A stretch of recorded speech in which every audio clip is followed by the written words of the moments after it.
On les appelle des décrocheurs. Ce sont des adolescents qui, à un moment donné, pour des raisons diverses, ont complètement quitté le système scolaire. Et il y a quelques années encore, peu d'alternatives existaient pour eux à l'intérieur de l'éducation nationale. Mais en 2010, ont émergé les micro-lycées. Il y en a aujourd'hui une vingtaine en France, 3 dans l'académie d'Amiens, mais pour l'instant, aucun dans l'académie de Lille. Le micro-lycée, une formule pour raccrocher et réussir. Un exemple, à Amiens-Nord, où on vous propose d'aller à la rencontre des enseignants et des élèves de ce lycée, pas comme les autres. Est-ce que vous savez un petit peu de quoi est constitué, comment est constitué l'œil? Comment ça fonctionne un œil? Cours d'optique avec Laurent Évrard, professeur de maths en classe de Resco 2, Resco pour rescolarisation. Les élèves sont d'anciens décrocheurs. C'est le cas de Christopher, 17 ans, qui a tout lâché après le collège suite à de graves problèmes familiaux. Il effectue sa deuxième rentrée au micro-lycée d'Amiens-Nord après 2 ans d'inactivité et d'isolement. Ça a commencé au collège avec un collège que j'aimais pas vraiment. Pour le coup, je me sentais pas bien, je me sentais pas à ma place. Et j'ai un peu lâché comme ça au fil du temps, sans soutien personnel. De mon côté, j'ai pas vraiment eu de soutien et je pense que au final, je m'en suis rendu compte un peu trop tard. Pendant 2 ans, tu as fait quoi, les 2 ans où tu as décroché scolairement? Malheureusement, je suis resté chez moi. C'était pas facile au début.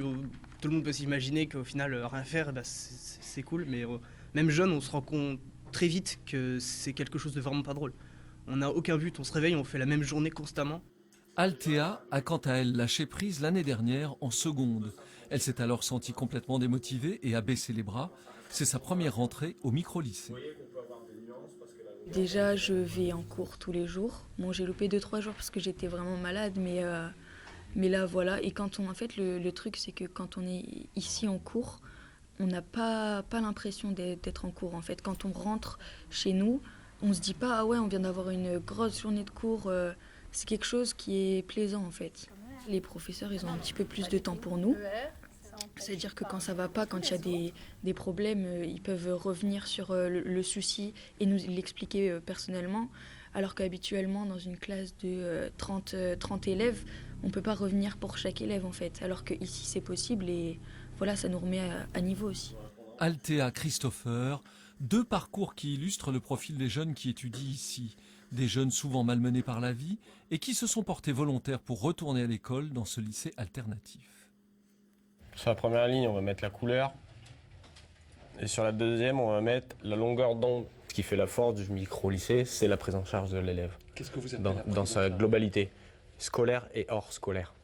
Parce que généralement, les causes de décrochage ne sont pas forcément purement scolaires. Elles sont hors scolaires, pour différents soucis. Chaque élève au sein de la structure a un tuteur, ou un référent, maintenant on appelle ça un référent, auquel il va pouvoir se confier et avec lequel il va pouvoir faire un bilan scolaire et hors scolaire aussi sur sa vie de tous les jours. Voilà, comment ça va depuis le début de l'année en termes des absences et des retards? Je suis beaucoup trop en retard et ça me plaît pas vraiment parce que justement, je veux vraiment pas être absent. C'est même pas l'image que je veux donner en fait à la classe en fait. Et ça m'embête pas mal, vraiment. Mais ouais, c'est encore compliqué le réveil et tout ça, mais j'essaie de faire mon max pour venir à chaque fois. Ici, pas de sanctions systématiques en cas d'absence, pas de notation en seconde et en première. C'est le parcours de l'élève qui est évalué sur l'ensemble de l'année. Christopher est conquis. La deuxième année, je me sens beaucoup mieux, forcément. Aujourd'hui, oui, je suis déterminé à aller jusqu'au bout. Moi, ma classe, tout le monde. Indigo. Et ça marche. Le taux de décrocheurs est en baisse constante dans l'académie. Les élèves du micro-lycée d'Amiens affichent un taux de réussite au bac de 80%.